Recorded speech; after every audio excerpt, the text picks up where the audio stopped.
Welcome back to another episode of Rock Boys Football. Some massive news for the LSU Tiger fans in the transfer portal as they land one of the top safeties available in this cycle. Jardin Gilbert coming over from Texas A&M, former four-star from Louisiana.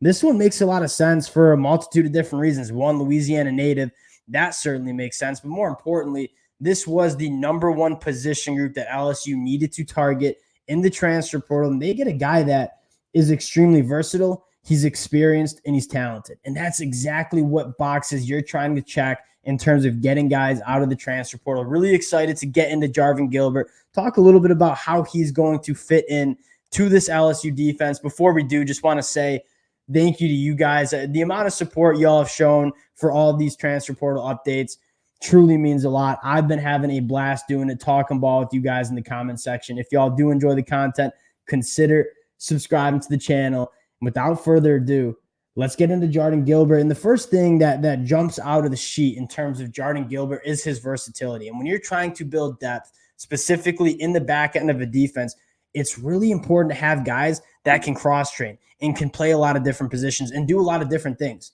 One, if you have a guy go down, you can slot him in at that nickel. You can slot him in as that deep safety. You can walk him in as a box safety. He's done all of that stuff at Texas A&M, but more importantly, from a defensive schematic standpoint, this is the goal of defenses, to get multiple, to be versatile, to give offenses a lot of different looks. And with a guy like Jardin Gilbert who can do so many different things, the flexibility you have in terms of what defenses you want to call and run, it's massive.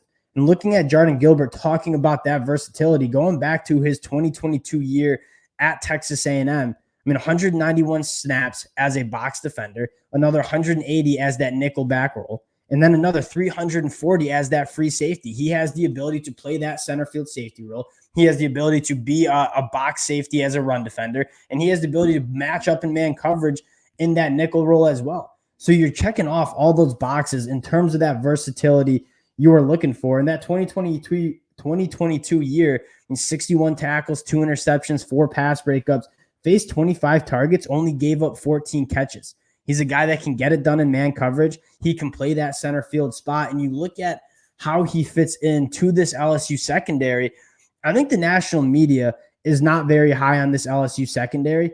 I think a lot of LSU fans are, because they know the young talent that they have in this program. And although they might not have been ready in 2023, them being kind of forced into the fire a little bit with all the injuries that happened in the back end certainly gets them more prepared for this 2024 season. I would expect for LSU in that secondary to take a massive jump. And that doesn't mean you stop here with Jardin Gilbert. You still want to add depth, experience, and some competition into that back end. But I think this is going to be a unit that's going to catch a lot of people by surprise in 2024. And you take a look at Brian Kelly and what he's doing with this roster. I don't think people recognize enough how bad of a spot this depth chart and roster was when Coach O left LSU. He obviously gave LSU a magical season, but once that started going downhill, you take a look at what Brian Kelly came into. The scholarship allocation was all over the place. They had certain position groups with barely any scholarship players there. Brian Kelly's done a nice job using the high school ranks, using the transfer portal, kind of blending those roster management tactics together to get this roster back where it needs to be. And he's still building going into year 3. But LSU fans have to be excited about what Brian Kelly is doing. And we all know Brian Kelly gets a talented team, which he's going to be able to do at LSU. That's when he can be one of the best coaches in the country. Really excited about the future of LSU. Jardin Gilbert, want to talk about a few other targets for LSU in the transfer portal that kind of have caught my eye.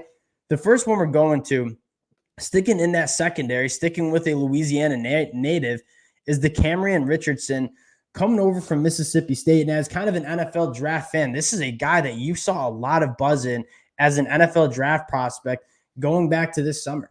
He's a guy that has all the traits that you want in an all-SEC and NFL caliber cornerback, 6'2", 195 pounds, super smooth mover, has those physical traits to put hands on a receiver. When you look at a cornerback that you want to build in a lab in terms of being an all-SEC caliber guy, that's exactly what Richardson is. And this one makes a lot of sense too. He's the number 3 cornerback available in the transfer portal. He's from the state of Louisiana. He's in the transfer portal. He is this would make so much sense for LSU to go pursue. And I haven't necessarily seen them kick the tires on him yet, but this one would make a lot of sense in continuing to build that depth, that talent, and that competition in the back end of this LSU defense. And the last guy I want to talk about, another Louisiana native, another former Mississippi State Bulldog, Xavier Thomas. Now, this one sounds pretty good for LSU in terms of locking him in. Going to need some guys to replace a guy like Malik Neighbors and Brian Thomas Jr. Xavier Thomas, I mean, just really does excite me from what he can do with the football in his hands. He's a guy that, as a special teamer, had one kick return, one punt return for a touchdown during his career so far. Going into year 3, really like what Xavier Thomas can do in terms of being a playmaker with the football in his hands. And when you have Garrett Nussmeier next year, you want to make that job easy on him. And the best way you can make a quarterback's job easy is having a guy that can make stuff happen after the catch. That's exactly what Xavier Thomas kind of brings to the table. And he's a guy that you take a look at his numbers from 2023 in an offense that had no identity and no rhythm at Mississippi State last year. Caught 40 catches for over 500 yards. 225 of those came after the catch. And he forced 12 missed tackles on the year. There's a reason he's a top 70 player available in the portal, one of the best wide receivers available in the portal, because he brings a lot of juice and a lot of playmaking ability to that offense.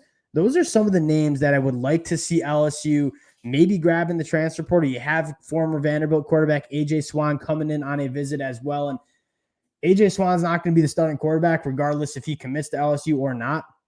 I'm not opposed to bringing A.J. Swan in to build a little depth at that quarterback position, add a little competition to that room. And A.J. Swan's a guy that the numbers at Vanderbilt didn't look great, but he's a guy with a ton of talent. And there's a reason that he was a 4-star recruit coming out of high school. I think A.J. Swan would make a lot of sense in terms of maybe a future quarterback role, and at the very least, adding some depth to that quarterback room. Like what LSU's doing. Really excited to see who they end up bringing in the transfer portal. Appreciate you guys rocking with the fellas. Again, if y'all do enjoy the content, consider subscribing to the channel, and we'll talk to y'all later.